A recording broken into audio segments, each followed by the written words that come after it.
नमस्कार। खरी खरी लेकर हाजिर हूं मैं सर्वमित्रा।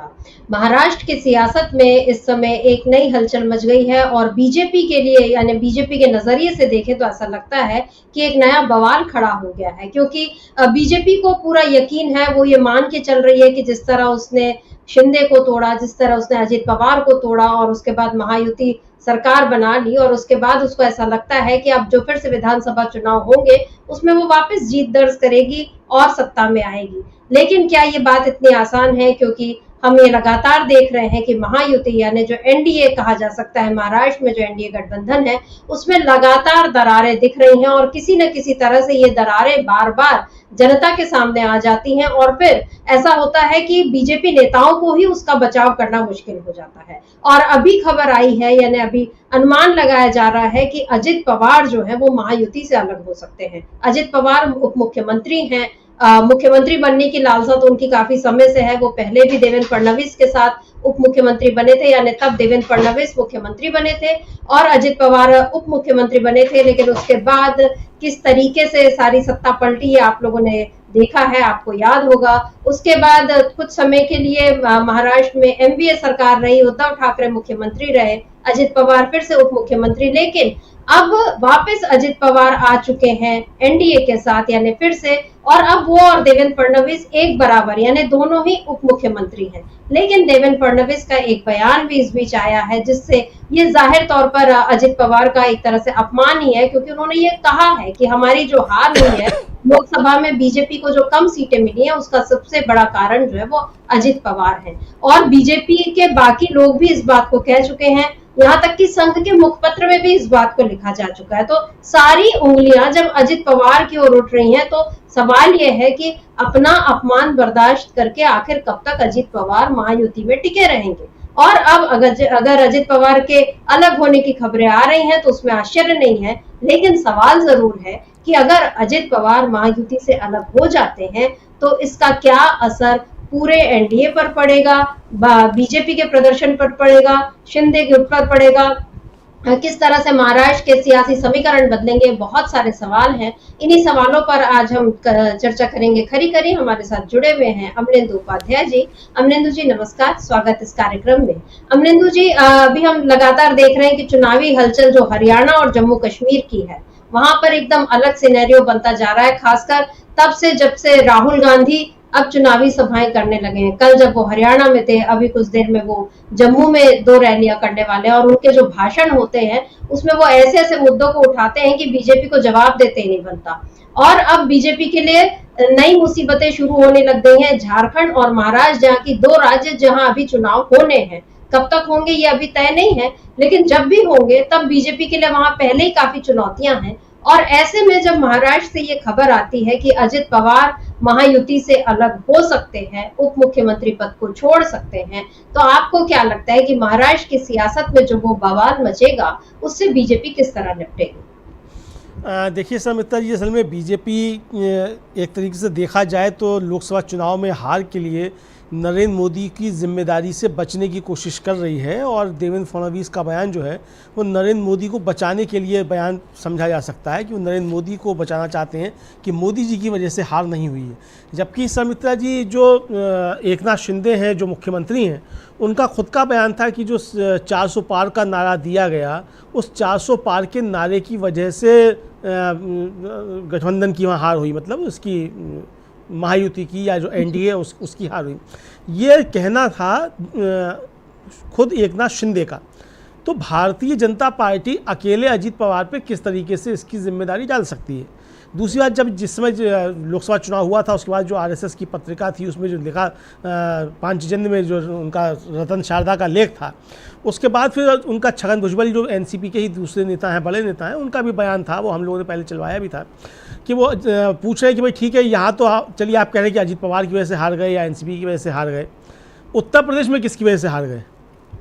तो अगर अजित पवार की वजह से हार आपकी हुई है महाराष्ट्र में लोकसभा चुनाव में, तो उत्तर प्रदेश में योगी आदित्यनाथ की वजह से हुई है या ओम प्रकाश राजभर की वजह से हुई है या नरेंद्र मोदी की वजह से हुई है? किसकी वजह से हुई है उत्तर प्रदेश में हार? तो ये सवाल तो निश्चित तौर पे बनते हैं। आप अजीत पवार के ऊपर हार की जिम्मेदारी का ठीकरा फोड़कर बच नहीं सकते हैं कि आप उनकी वजह से हार हो। चलिए, अगर उनकी वजह से हार हो गई आपकी, तो आपकी सीटें कम नहीं होनी चाहिए थी, अजीत पवार को ज़्यादा नुकसान होना चाहिए था। तो नुकसान तो भारतीय जनता पार्टी को हुआ है ना। और सीटें कितनी थी अजीत पवार के पास लड़ने के लिए? कुल 4 सीटें थी। उसमें छगन भुजबल का कहना था कि 4 में से 2 सीटों पर तो एकनाथ शिंदे के उम्मीदवार थे। हम तो 2 सीटों पर लड़े और 1 सीट हम हारे और 1 हम जीते हैं। और 1 सीट जो हारे वो भी चूंकि बारामती की सीट थी तो उस पर हारना ही था, परिवार के खिलाफ खड़े हो गए थे। तो इस लिहाज से अगर देखा जाए तो 100% का स्ट्राइक रेट तो अजीत पवार का है उसमें एनडीए में। तो अजीत पवार के ऊपर ये जिम्मेदारी डाल के मतलब भारतीय जनता पार्टी बच नहीं सकती। अब पूरी जो रणनीति है शर्मिष्ठा जी बीजेपी की, वो ये है कि अजीत पवार किसी तरीके से खुद एनडीए छोड़कर चले जाएं और हार की जिम्मेदारी अजीत पवार के ऊपर डाली जाए। तो अब अजीत पवार के ऊपर हार की जिम्मेदारी डालकर कि साहब लोकसभा चुनाव में इनकी वजह से हार हुई, क्या आप अजीत पवार हट जाएंगे तो जीत जाएगी बीजेपी विधानसभा चुनाव में? और उसके बाद भी अगर फडणवीस साहब का इंटर के बाद 12वीं हो गया तब क्या करेंगे भाई? अभी कम से कम उप मुख्यमंत्री तो हैं, और कल को उप मुख्यमंत्री भी नहीं रहे तब क्या करेंगे फडणवीस साहब? तो कुल मिला के शर्मिष्ठा जी, ये जो भारतीय जनता पार्टी की वहाँ रणनीति चल रही है। अच्छा, अब कल जाना था वहाँ प्रधानमंत्री नरेंद्र मोदी को महाराष्ट्र, दौरा उनका कैंसिल हो गया। तो क्यों कैंसिल कर दिया? अजीत पवार की वजह से कैंसिल हो गया। तो अजीत पवार को आप जो ठीकरा फोड़ के उनके सिर पे ठीकरा फोड़ कर आप बच नहीं सकते हैं। और अजीत पवार को भी ये सोचना पड़ेगा कि आप कितने दिनों तक भारतीय जनता पार्टी के साथ रह सकते हैं और चुनाव के बाद आपकी वहाँ क्या स्थिति होगी। समझता जी बिल्कुल, अजीत पवार को ये सोचना जरूर होगा और मेरा ख्याल है वो सोच भी रहे होंगे। और जो केंद्र की राजनीति में, या ये कहें कि बिहार में जिस तरह से नीतीश कुमार बार बार पलटी मारते हैं, वही कुछ स्टैंड जो है एक तरह से अजीत पवार का भी रहा है। वो कब किस खेमे में चले जाएं ये शायद उनके करीबी लोगों को भी नहीं पता होगा, जब उनके परिवार के लोगों को ही नहीं पता चल पाता, क्योंकि पहली बार नहीं है कि अजीत पवार साथ आए हैं बीजेपी के। जो अभी हमने जिक्र किया था, जब वो सुबह सुबह 4-5 बजे शपथ लेने पहुंच गए थे, तब भी तो वो बीजेपी के साथ ही चले गए थे और अपने चाचा को उन्होंने, और उनकी महत्वाकांक्षाएं किसी से छिपी हुई नहीं है। अभी आपने ये जो सवाल जो आपने बात कही कि देवेंद्र फडणवीस वो फिर से उप मुख्यमंत्री तो नहीं बनना चाहेंगे, पहले मुख्यमंत्री बने हैं। ये मिसाल भी मोदी जी ने कायम कर दी कि अब पहले तो वो मुख्यमंत्री को हटा देते हैं, जैसे महाराष्ट्र मतलब कर्नाटक में या गुजरात में या हिमाचल में, उत्तराखंड में सब जगह हुआ। अब उसी तरीके का काम जो है वो यहाँ भी करना अगर सोचेंगे, तो क्या देवेंद्र फडणवीस उनको उप मुख्यमंत्री बना दिया, अब क्या वो मुख्यमंत्री का चेहरा होंगे, एक ये बड़ा सवाल है। और उसके बाद सवाल ये है कि एकनाथ शिंदे फिर क्या करेंगे, वो वहां पर क्यों रहेंगे? तो अमलेंदु जी, यहाँ जो महायुति में मतलब महागठबंधन को लेकर या महाविकास अघाड़ी को लेकर बार बार एनडीए तंज कसता है, बीजेपी तंज कसती है कि उनपे जो है वो तो उनमें फूट पड़ चुकी है कि उद्धव ठाकरे सीएम बनना चाहते हैं, कि ये सीएम बनना चाहते हैं। वो तमाम बातें वहां पर होती रही हैं। अभी भी जो मुंबई बीजेपी इकाई के अध्यक्ष हैं आशीष शेलार, उनका ये दावा है कि महायुति में तो केवल 80 सीटों पर ही अभी हमारा सीट शेयरिंग बची, बाकी 208 पर तो हमारा तय है, क्योंकि हमारी उतनी सीटें तो पहले ही हैं। पता नहीं इस बयान से वो क्या साबित करना चाहते हैं कि जो 208 सीटों की बात वो कर रहे हैं, यानी जो जहां जिस स्थिति में है वो वैसे ही चुनाव लड़ेगा, ये शायद उनको आत्मविश्वास है। हालांकि इसको पार्टी का आधिकारिक बयान माना जाए या न माना जाए ये भी अभी नहीं मालूम, क्योंकि बीजेपी नेता कहते कुछ और है, उसके बाद हाईकमान से सफाई और आ जाती कि नहीं ये हमारा स्टैंड नहीं है। अब सवाल ये है कि जो बोल रहे हैं कि केवल 80 सीटों पर ही हमारा सीट शेयरिंग बचा हुआ है, तो बीजेपी अभी तक उसने क्यों एक फॉर्मूले को लेकर वो सामने नहीं आ पाई है? क्या बीजेपी को ये डर है कि जहां सीट शेयरिंग की बात होगी और जहां वो एनसीपी यानी अजित पवार को उनकी जगह दिखाएगी कि आपको इससे ज्यादा सीटें हम नहीं दे सकते, या एकनाथ शिंदे को उनकी जगह दिखाएगी, क्या उस दिन महायुति में दरार पड़ने की या महायुति के टूटने की आशंकाएं या संभावनाएं आप देखते हैं अमलेंदु जी? देखिए शर्मिष्ठा जी, टूटन तो बहुत ज़्यादा है और आपने बहुत वाजिब सवाल किया कि भाई एकनाथ शिंदे फिर क्या करेंगे। अगर अजीत पवार को लेकर ये बातें शुरू हो गई हैं तो इसका मतलब कल को एकनाथ शिंदे को लेकर की बातें हो सकती हैं।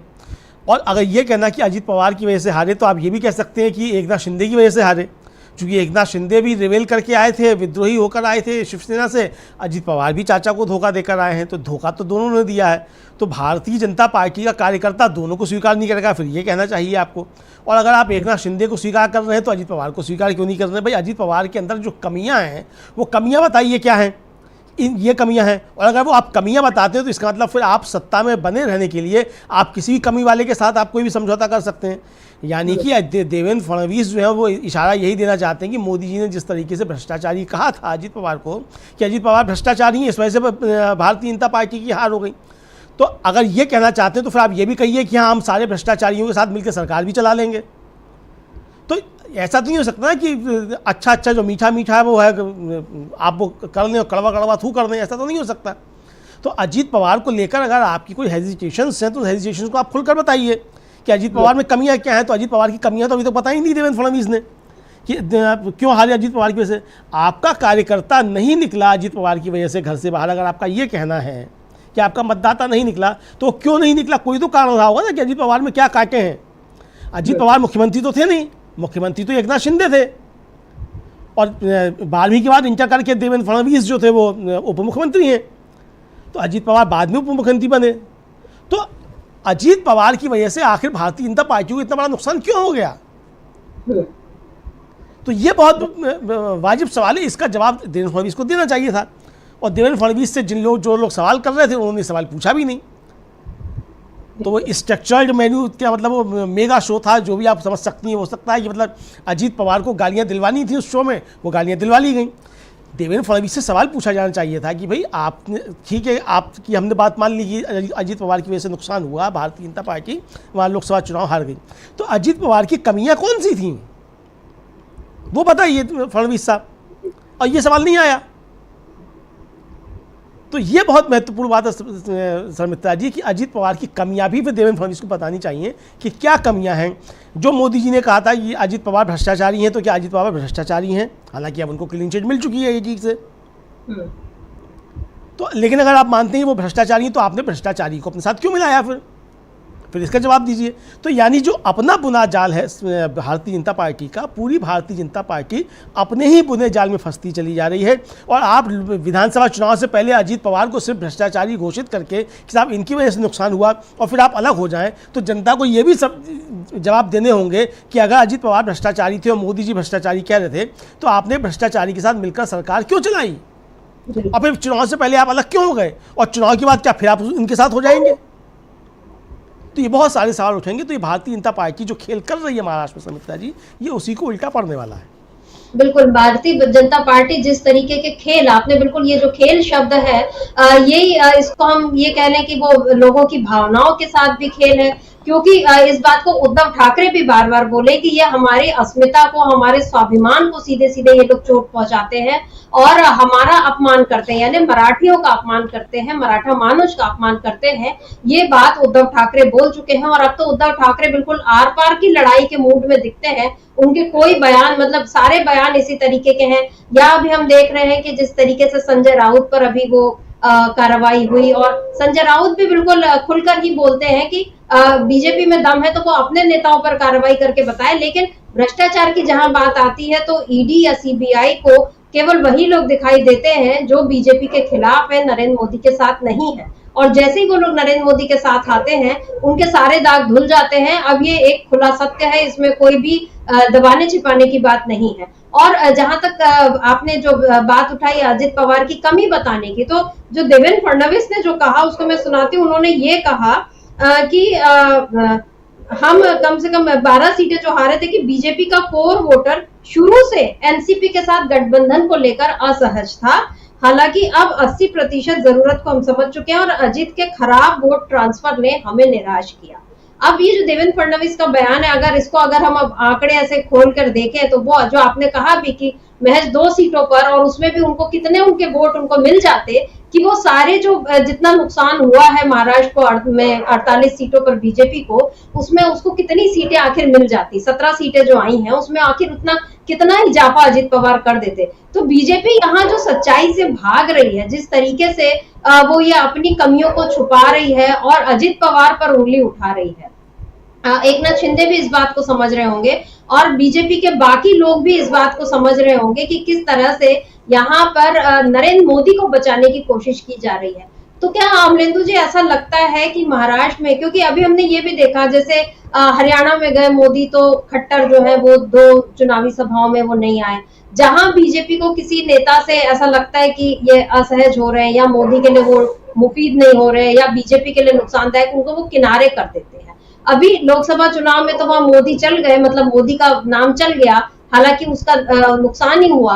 अब विधानसभा चुनाव में आपको क्या लगता है कि महाराष्ट्र में देवेंद्र फडणवीस बनाम नरेंद्र मोदी ये पहले, यानी देवेंद्र बनाम नरेंद्र पहले चुनाव होगा और उसके बाद बीजेपी आगे बढ़ेगी, या पहले ही नरेंद्र मोदी वहां सरेंडर कर देंगे, या वहां पर देवेंद्र फडणवीस को संघ जो है वो पहले बढ़ाएगा और संदेश दे देगा नरेंद्र मोदी को कि आप किनारे बैठो। Gujarat lobby versus Maharashtra lobby, क्या ये लड़ाई भी आपको दिख रही है महाराष्ट्र में? निश्चित तौर पर समिता जी, और ये लड़ाई बीजेपी में शुरू हो चुकी है।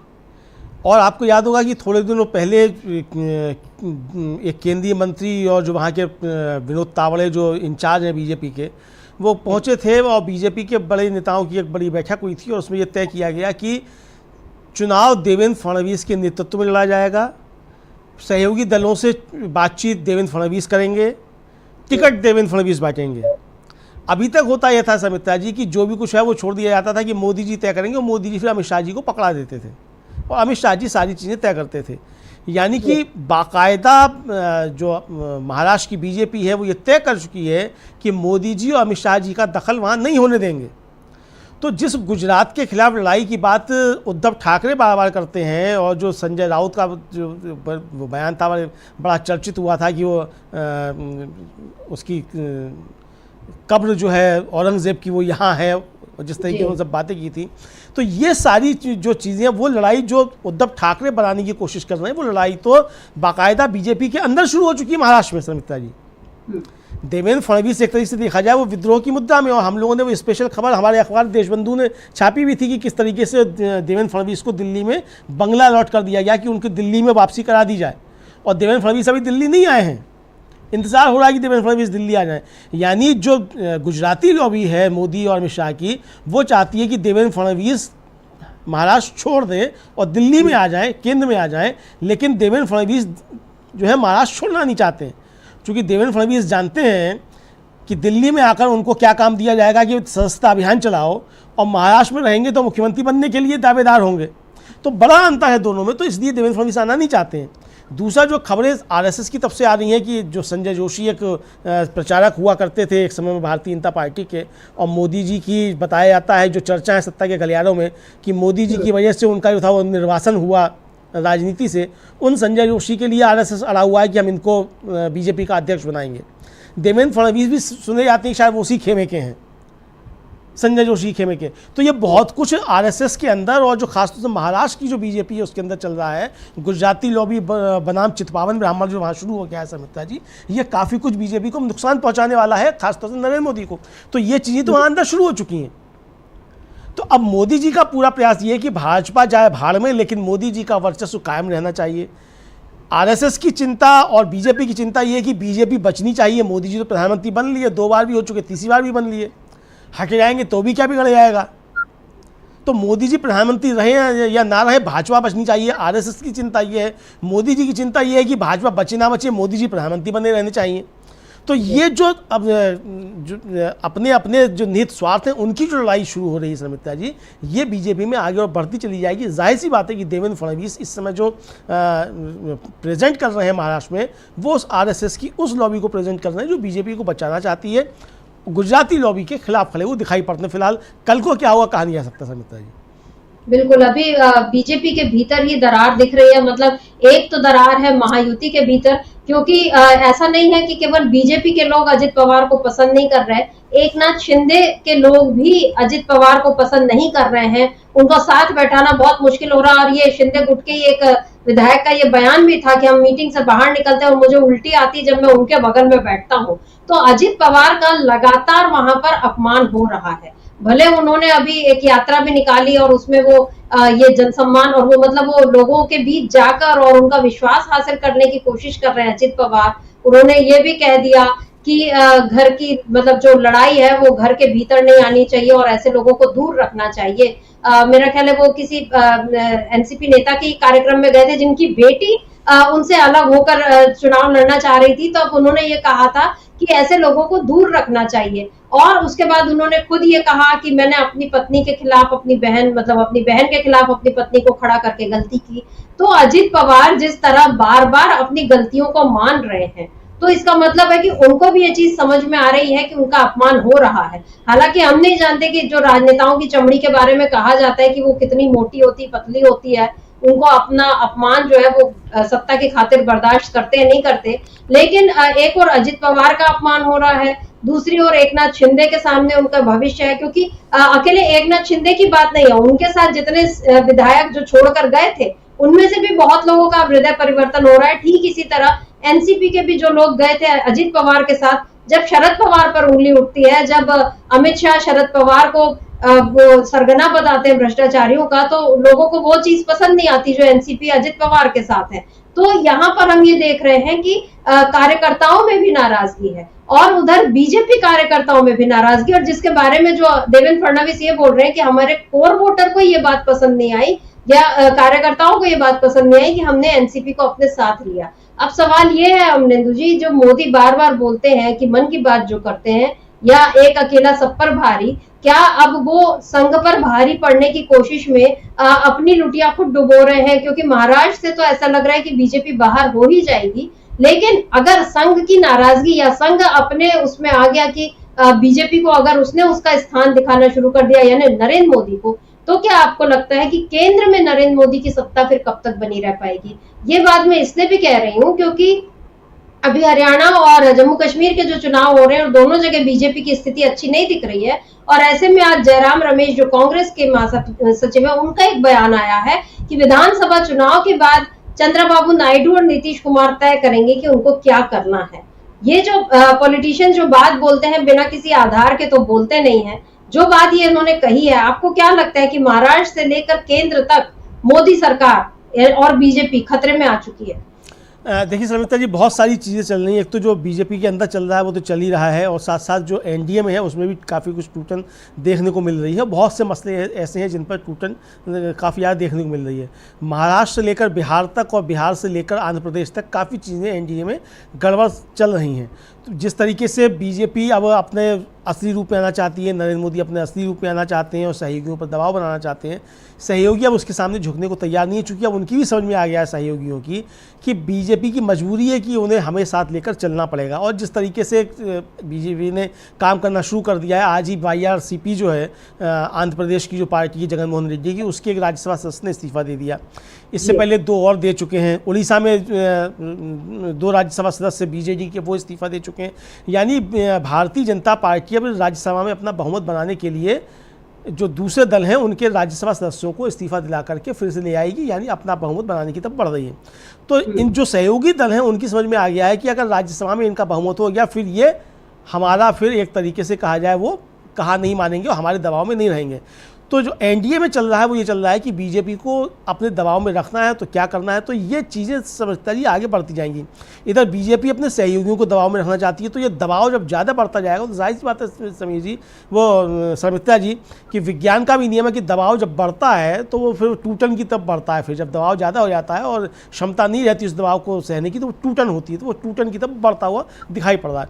इसी तरीके से बीजेपी के अंदर जो दबाव की राजनीति चल रही है, यहाँ जो आपने सवाल किया कि क्या आरएसएस मोदी जी के खिलाफ अगर इस तरीके से उतर जाएगा और संजय जोशी को अध्यक्ष बनाने की बात चल रही है, अगर ये हो जाता है या भी पीछे भी बैक कर जाता है, तो इसका मतलब क्या मोदी जी को कोई संदेश दिया जा चुका है? निश्चित तौर पर समित्रा जी, मोदी जी को संदेश मुझे लगता है कि आरएसएस की तरफ से दिया जा चुका है, क्योंकि मोहन भागवत के जो पिछले दिनों बयान आए लगातार, वो उन्होंने इशारों में प्रधानमंत्री नरेंद्र मोदी के ऊपर जोरदार हमले किए। ऐसे हमले तो विपक्ष ने भी नहीं किए, यहाँ तक कि राहुल गांधी ने भी इस तरीके के हमले नहीं किए। राहुल गांधी ने अपनी राजनीतिक भाषा में हमले किए और राजनीतिक भाषा में हमले करके राहुल गांधी ने अपने मुद्दों की बात की। लेकिन अगर आरएसएस प्रमुख मोहन भागवत ये कहें कि ईश्वर बनने की तमन्ना नहीं रखनी चाहिए और आदमी की इच्छा बढ़ती चली जाती है, इस तरीके की बातें अगर मोहन भागवत करते हैं, तो जाहिर सी बात है कि वो सीधा सीधा प्रधानमंत्री नरेंद्र मोदी के ऊपर हमला कर रहे हैं। दूसरी बात शर्मिष्ठा जी, जो आरएसएस का अब तक का काम रहा है, जो उसका अपना 90 वर्षों का 99 वर्षों का जो इतिहास है, उसने एक झटके में ज़मीन से जो है आसमान से लेकर ज़मीन पर पटक दिए तमाम नेता। मोदी जी भी लालकृष्ण आडवाणी से ज़्यादा हैसियत नहीं रखते हैं। लालकृष्ण आडवाणी की जो रथ यात्रा निकली थी सुमित्रा जी, आपको तो अच्छी तरीके से याद होगा कि वो यात्रा जहाँ जहाँ से निकली अपने पीछे विनाश के गहरे दाग छोड़ती चली गई थी। नरेंद्र मोदी तो सिर्फ एक गुजरात का 2002 की वजह से हीरो बने हुए हैं अभी तक। जाने कितने गुजरात आडवाणी जी की यात्रा ने करवा दिए थे, और आडवाणी जी वो हीरो थे। उन आडवाणी जी को आरएसएस ने 1 मिनट में जीरो कर दिया। तो अगर आरएसएस इस पर आ जाएगा कि मोदी जी को अब जीरो करना है, तो 1 मिनट में जीरो कर देगा, मोदी जी कुछ नहीं कर पाएंगे, आडवाणी जी से ज़्यादा बुरा हाल हो जाएगा। तो हालांकि मोदी जी समझदार हैं, आडवाणी जी तो फिर भी सच्चे स्वयंसेवक थे। मोदी जी तो जो जैसे स्वयंसेवक है सब समझ ही रहे हैं किस तरह के मोदी जी स्वयंसेवक हैं। तो मोदी जी अगर ये प्रयास कर रहे हैं कि आरएसएस पे वो कब्जा कर लेंगे, आरएसएस को काबू में कर लेंगे, तो ये प्रयास विफल भी हो सकते हैं। और अगर ये चीज़ें बढ़ती हैं सुमित्रा जी आगे आरएसएस और मोदी जी टकराव की, तो ये फिर एक नई दिशा में हमको चीज़ें जाती हुई दिखाई देंगी और देश की राजनीति में बड़ी उथल पुथल, खासतौर से बीजेपी की राजनीति में बड़ी उथल पुथल हमको देखने को मिल सकती है। नितिन गडकरी अगर ये कह रहे हैं कि साहब उनको ऑफर था प्रधानमंत्री बनने का, उन्होंने ठुकरा दिया, तो ये साधारण सी बात नहीं है सुमित्रा जी। 10 वर्षों में तो कभी नितिन गडकरी ने नहीं कहा कि उनको प्रधानमंत्री बनने का कहीं से ऑफर था। आज 10 वर्षों के बाद जब नरेंद्र मोदी 303 से 240 पे आ गई है बीजेपी, तब नितिन गडकरी क्यों कह रहे हैं कि उनको प्रधानमंत्री बनने का ऑफर था? आखिर कहना क्या चाहते हैं? तो ये चीज़ें, इसका मतलब कि भारतीय जनता पार्टी के अंदर कुछ ना कुछ उथल पुथल ज़बरदस्त चल रही है। और शायद ये अभी जो एक तरीके से कहा जाए शीत युद्ध की स्थिति आरएसएस और नरेंद्र मोदी के बीच बनी हुई है, ये जब बड़ी होगी और खुलकर चीज़ें आने लगेंगी तो कोई एक बड़ा विस्फोट बीजेपी की राजनीति में हो सकता है। समझते हैं बिल्कुल, बीजेपी की राजनीति में विस्फोट बड़ी बात है, क्योंकि हम जानते हैं कि बीजेपी को सत्ता में बैठाने के लिए पूरी मेहनत जो है वो संघ ने की है, संघ के उन कार्यकर्ताओं ने की है जो वो पूरी ईमानदारी के साथ, उनकी विचारधारा चाहे जो भी हो, लेकिन अगर वो इस बात को मानते हैं कि संघ के जरिए अगर बीजेपी राज करेगी तो देश हिंदू राष्ट्र में बदलेगा, अखंड भारत का सपना पूरा होगा, या जो भी सोच है संघ की, और वो अगर उसके जो उसकी शाखाओं में दीक्षित होने वाले कार्यकर्ता जब वो इस बात को मान लेते हैं तो वो पूरी ईमानदारी के साथ काम करते हैं। मतलब उनकी लाख बुराइयां हैं लेकिन उनकी ईमानदारी और निष्ठा पर कोई संदेह नहीं किया जा सकता, क्योंकि वो लोग बिल्कुल जुटकर अपने काम में भिड़ते हैं। और इस बात का ही फायदा बीजेपी को मिला, जिसको बीजेपी के एक वर्ग ने या मीडिया के एक वर्ग ने मोदी के रूप में वो एक नैरेटिव तैयार किया है, या ये मान के चल रहे हैं कि कॉर्पोरेट वर्ल्ड ने मोदी को प्रधानमंत्री बनाया। ये तो एक बात है कि कॉर्पोरेट वर्ल्ड का बड़ा हाथ रहा है, लेकिन उसके साथ साथ संघ की जो मेहनत है उसको नजरअंदाज नहीं किया जा सकता। और अगले साल संघ के 100 साल पूरे हो रहे हैं, और ऐसे में संघ ये जरूर चाहेगा कि उसकी जो तमन्नाएं हैं वो पूरी हो। लेकिन जब नरेंद्र मोदी इस तरीके से संघ को ही ठेंगा दिखाएंगे, क्योंकि जेपी नड्डा ने अगर ये बोला है कि अब हमको संघ की जरूरत नहीं, या बीजेपी जो अब इतनी बड़ी हो चुकी है कि संघ को उसकी जरूरत नहीं, तो ये जेपी नड्डा नहीं, ये मोदी के ही अल्फाज हैं, ये माना जा सकता है। अब अमलेंदु जी, सवाल ये है कि संघ की जो सोच रही है, जो मैं हिंदू राष्ट्र की बात कर रही हूँ, यहाँ हम देख रहे हैं कि नरेंद्र मोदी के रहते हिंदुत्व पर खतरे की बात खुद नरेंद्र मोदी के शासनकाल में किस तरह से उठी। अभी तिरुपति का जो लड्डू विवाद है वो खत्म नहीं हुआ, उसको लेकर आप भले प्रायश्चित करें, कुछ करें, वो दिख रहा है।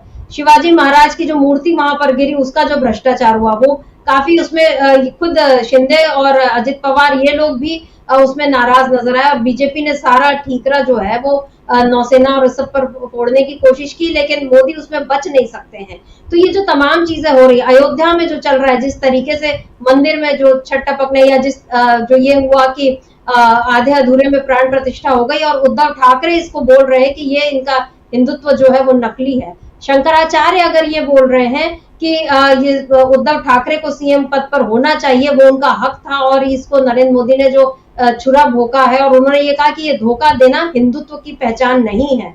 उसके बाद अभी जो जम्मू कश्मीर के पूर्व राज्यपाल सत्यपाल मलिक, वो ये बोल रहे हैं कि मैं जाऊंगा और मैं महागठबंधन के लिए, उद्धव ठाकरे के लिए प्रचार करूंगा, और एनडीए हटेगी और महागठबंधन सत्ता में आएगी। ये सारी बातें जो चल रही हैं, आपको क्या लग रहा है, ये पूरे इशारे इसी ओर है कि नरेंद्र मोदी और संघ अब उनके बीच एक ऐसी दूरी आ चुकी है जिसको पाटा नहीं जा सकता, या संघ अब नरेंद्र मोदी को उनका स्थान बताकर रहेगा? क्योंकि आपने जैसा कहा कि अगर लालकृष्ण आडवाणी को उप प्रधानमंत्री भी वो बन गए, जल्दी चुनाव भी करवा लिए 2004 में कि हम प्रधानमंत्री बन जाए, लेकिन जो सत्ता से दूर हुए तो फिर वो अब भारत रत्न लेकर चुपचाप बैठे हुए हैं। क्या नरेंद्र मोदी के भी अगले साल मार्गदर्शक मंडल में बैठने की पूरी उम्मीद आपको दिख रही है अमरेंदु जी? बिल्कुल सर मित्रा जी, देखिए महाराष्ट्र के चुनाव के बाद बहुत सारी चीज़ें बदलती हुई दिखाई पड़ सकती हैं और कोई ज्योतिषीय गणना नहीं है, ये राजनीतिक कैलकुलेशन है और एक राजनीतिक विश्लेषण है कि महाराष्ट्र के चुनाव के बाद बहुत सारी चीज़ें बदलती हुई दिखाई दे सकती हैं। हालांकि जो शरद पवार हैं उन्होंने एक इंटरव्यू में कहा कि महाराष्ट्र की राजनीति से केंद्र की राजनीति पर कोई असर नहीं पड़ेगा, तो ये एक समझदार नेता का एक बयान कहा जा सकता है। लेकिन हम लोग जो देख रहे हैं सर मित्रा जी, वो हम लोग साफ तौर पर देख रहे हैं कि अभी जो 2 राज्यों के चुनाव होंगे, खासतौर से जम्मू कश्मीर और हरियाणा के, इसके बाद जो चुनाव परिणाम आते हैं वो चाहे किसी के पक्ष में आए किसी के विपक्ष में आए, महाराष्ट्र के बाद जब चुनाव परिणाम आएंगे तो देश की राजनीति में परिवर्तन बहुत से होंगे। अगर मान लीजिए भारतीय जनता पार्टी हरियाणा और जम्मू कश्मीर और महाराष्ट्र ये सब जीत कर आ जाती है, इसका मतलब फिर होगा कि नरेंद्र मोदी का फिर भारतीय जनता पार्टी पर पूरी तरीके से अच्छा फिर कब्जा हो जाएगा। फिर नरेंद्र मोदी कहेंगे कि लोकसभा चुनाव में तो मुझे किसी वजह से हार हो गई थी और फिर उसका ठीकरा अजीत पवार या योगी आदित्यनाथ या आरएसएस किसी पर भी फोड़ा जा सकता है। फिर इसका मतलब नरेंद्र मोदी बहुत ताकतवर होंगे। फिर मोहन भागवत और तमाम आरएसएस और तमाम जो स्वयंसेवक हैं उनको नमस्ते सदा वत्सले नरेंद्र मोदी के सामने खड़े होकर करना पड़ेगी। फिर संघ प्रमुख से ऊंचा स्थान जो है वो नरेंद्र मोदी का हो जाएगा। हालांकि अभी भी जब प्राण प्रतिष्ठा कार्यक्रम होता है और मंदिर का जो पूजन होता है तो नरेंद्र मोदी मोहन भागवत से ऊंची कुर्सी पर बैठते हैं, लेकिन फिर वो बाकायदा फिर मोहन भागवत के सामने ऊंचे हो जाएंगे। मोहन भागवत को भी फिर नमस्ते सदा वत्सले नरेंद्र मोदी के सामने करनी पड़ेगी। और अगर हार होती है तो फिर आरएसएस फिर तगड़ा हो जाएगा। फिर आरएसएस कहेगा कि पार्टी हमने ही बनवाई, हमने ही चलवाई और हमारे ही कार्यकर्ता आपके लिए काम करते हैं और आप जो है वो हमको आंखें दिखा रहे हैं, तो फिर नरेंद्र मोदी के लिए दिक्कतें शुरू होंगी। तो सर मित्रा जी, महाराष्ट्र के चुनाव के बाद देखिए एक ना एक तो संकट में आएगा, चाहे नरेंद्र मोदी संकट में आए और चाहे आरएसएस संकट में आए, और ये संघर्ष दोनों के बीच हमको बढ़ता हुआ दिखाई देगा। और उसके बाद फिर हम देश की राजनीति में बवाल होते हुए भी देखेंगे। जो फिलहाल महाराष्ट्र की सियासत में है वो हम देश की राजनीति में बवाल होते हुए देखेंगे समिता जी। जी बिल्कुल, महाराष्ट्र की राजनीति में अभी ही बवाल हो रहा है और चुनाव के बाद भी और मुश्किलें बढ़ेंगी, ये तय है। बस अमलेंदु जी, आखिरी सवाल ये कि आपको क्या लगता है कि अभी, क्योंकि सोमवार को झारखंड पहुंच गया चुनाव आयोग और अभी अब खबर है कि महाराष्ट्र भी जाएगा, लेकिन ये जो चुनाव करवाने में जो देरी की गई, पहले त्योहार का बहाना लिया गया, अब तो त्योहार भी खत्म और बल्कि अब दूसरे त्योहारों का सिलसिला शुरू होने वाला है, लेकिन चुनाव में देरी करवाकर क्या बीजेपी ने अपना नुकसान और करवा लिया है? हो सकता है अगर अभी महाराष्ट्र और झारखंड के भी चुनाव होते तो ये जो बाकी मुद्दे अब धीरे धीरे और उठ रहे हैं, या इन 2 राज्यों के परिणामों का असर वहां पर किस तरीके से पड़ेगा, तो ये क्या बीजेपी ने अपना नुकसान करवा लिया? हालांकि चुनाव आयोग तो उसके कारण दूसरे हैं जो उसने ये कहा है, लेकिन ये कहने की जरूरत नहीं है कि चुनाव आयोग ने किसकी सुविधा के लिए महाराष्ट्र में देरी से चुनाव करवाए। अब क्या लगता है, बीजेपी ने अपना नुकसान यहाँ भी करवा लिया? देखिए समिता जी, किया तो इसलिए था कि उसका फ़ायदा हो, और हरियाणा का चुनाव 1 महीने पहले करवा लिया और इसका चुनाव, महाराष्ट्र का चुनाव टाल दिया। असल में हरियाणा का चुनाव तो पहले इसलिए करवाया 1 महीना पहले कि वहाँ सरकार अल्पमत में आ चुकी थी। 6 महीने का समय पूरा होने पर बाध्यता थी विधानसभा का सत्र बुलाना पड़ेगा। विधानसभा का सत्र बुलाया जाता तो सरकार गिर जाती, चूँकि सरकार के पास बहुमत नहीं था। तो हरियाणा के चुनाव तो पहले करा लिए गए, महाराष्ट्र के चुनाव टाले गए। तो महाराष्ट्र के लिए बहाना बनाया गया कि वहाँ उत्सव हैं, धार्मिक आयोजन हैं, बाढ़ है। अरे भाई, जो बाढ़ है, जो बरसात है, वो तो हरियाणा में भी, हरियाणा में नहीं है क्या? आज ही जम्मू कश्मीर में राहुल गांधी की 2 रैलियाँ थीं और आंधी और बारिश में उनका टेंट उखड़ गया, वहाँ सभा में जो लगा हुआ था गिर गया टेंट। तो हो रहा है ना, बारिश में आप करवा रहे हैं, जम्मू कश्मीर में भी चुनाव करवा रहे हैं, हरियाणा में भी चुनाव करवाना है, तो महाराष्ट्र में क्या दिक्कत थी करवाने में? महाराष्ट्र में दिक्कत ये थी सर मित्रा जी कि चूँकि एकनाथ शिंदे और अजीत पवार के साथ समझौता नहीं हो पाया था। एकनाथ शिंदे भी 148 से 150 सीटें मांग रहे हैं चुनाव लड़ने के लिए और 80 सीटें मांग रहे हैं अजीत पवार। तो अगर 80 सीटें अजीत पवार को दे दी जाएंगी और 150 सीट दे दी जाएंगी एकनाथ शिंदे की शिवसेना को, तो भारतीय जनता पार्टी कहाँ लड़ेगी? निर्वाचन सन्नाटा पे। तो ये चूंकि समझौता नहीं हो पाया और ऐसी परिस्थितियां तब तक पैदा नहीं हो पाई कि अजीत पवार से एकदम से पल्ला झाड़ा जा सके, तो अब ये धीरे धीरे परिस्थितियां तैयार की जा रही कि अजीत पवार से पल्ला जा सके। और इसके पीछे एक रणनीति और भी है अजीत पवार से पल्ला झाड़ने के पीछे। रणनीति ये है कि अजीत पवार अगर पल्ला झाड़ लिया जाएगा तो जो देवेंद्र फडणवीस कह रहे हैं साहब अजीत पवार की वजह से हमारा कार्यकर्ता नहीं निकला, तो अगर ये बात सही है उनका कार्यकर्ता नहीं निकला तो उनका कार्यकर्ता संतुष्ट हो जाएगा कि अजीत पवार नहीं है साथ में। दूसरा, अजीत पवार फिर सभी सीटों पर चुनाव लड़ेंगे। जब अजीत पवार सभी सीटों पर चुनाव लड़ेंगे तो नुकसान किसका करेंगे? तो नुकसान करेंगे महागठबंधन का, यानी कि महाविकास अघाड़ी का। और उसके बाद फिर जब जो कुछ जीत करके आएंगे और बाद में आवश्यकता पड़ेगी तो अजीत पवार फिर लौट कर फिर शामिल हो जाएंगे। तो यानी इस रणनीति पर भी बीजेपी काम कर रही है। तो महाराष्ट्र के चुनाव डिले कराने के पीछे रणनीति यही थी, लेकिन वो रणनीति अब वो देखा जाए वो बूमरैंग करती दिखाई दे रही है। समय पे चुनाव हो जाते तो शिवाजी की प्रतिमा का मुद्दा इतना नहीं बनता, समय पे चुनाव हो जाते तो और बहुत से मुद्दे नहीं बन पाते। तो ये जो किया गया हरियाणा के साथ चुनाव न कराने का फैसला, ये आखिर में जाकर भारतीय जनता पार्टी को परेशानी देगा। और शायद भारतीय जनता पार्टी ने गलती कर ली है महाचुनाव में देरी कराने की। अब आगे जाकर क्या होता है ये समय बताएगा सामित्रा जी। फिलहाल तो लगता ये है कि भारतीय जनता पार्टी ने महाराष्ट्र में अपने लिए नुकसान कर लिया है।